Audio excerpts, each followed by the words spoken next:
we just bought a car a couple months ago, and while we paid 2,500 over MSRP, and Yeah. felt like we got away with something.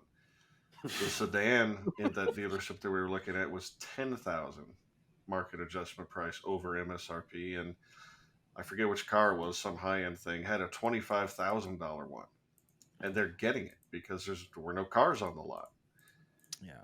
Yeah. and yeah, inflation. Oh my God, Jennifer just had an exchange with some pseudo economist on Twitter who's trying to justify the official numbers, and she's saying, "Are you crazy? Go out and buy something. Go to a supermarket."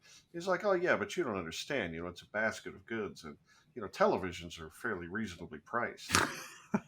Like, is really? How are luxury jets and yachts? Totally irrelevant things. Are they? Is that what's keeping the CPI down? What percentage of the average individual's monthly expenses go towards television sets That's precisely versus the argument that Jennifer made. versus food and housing and energy? That's why That's inflation. The poorer you are, the more insidious inflation is. You just get everything you need the most, food and energy, just goes through the roof. Yeah, yeah. If you go to the gas station, obviously you'll see what the price of gas is. I think I saw in California it's like $7 already, but here in Nevada, where we're used to like what 2.50 a gallon, Mhm. maybe even 4 months ago. Did you guys see that meme? It was either the circle is now complete or achievement unlocked or something. It was a 7-Eleven gas station where the price was 7-Eleven. Nailed it. The thing though that a lot of people don't realize, because you'll see like in the current administration of like, oh, just get an electric car, just oh, what's the big Sure. deal, Sure. But your average person, a lot of people aren't getting paid a whole lot, and so say you only make a few $100s a week, well, when that gas price doubles, that's actually food out of your mouth. That Yeah. might be the difference between your family doing okay and not doing okay. So the fact that they're just willing to willy-nilly just be like, oh, what's the big deal? I mean, that's offensive. I mean, Well, not to that means a mention, lot to a lot of people. if you don't happen to live on the coasts where charging stations are just everywhere.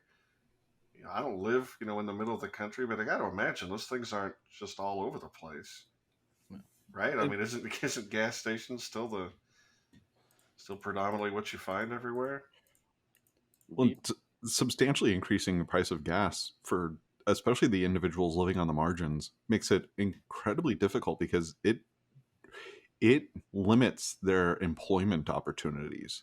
If you need to Yeah. commute a fair distance and you need to highly budget for your gas expenses, if you're like, I can only spend $15 a week on gas, a year ago, okay, you could still viably get a job that was 30 miles away. Now you can only afford a job that's within 15 miles of your home because the price of gas. And so you're having the most vulnerable individuals having their options greatly reduced in very real terms.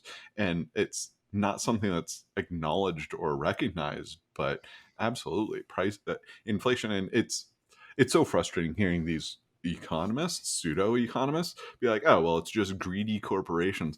Like it's certainly like I think for especially the Austrians, right? The evidence is if it's strictly a gas price issue, people are not going to have as much funds to spend on other things. So you're going to see reduced price somewhere else in the market. But because all prices are increasing across the entire economy, that's an indication that it's a money supply issue, not a specific industry issue. It's not gas. It's not cars. It's not housing. It's all of the above, which suggests it's the fucking Fed.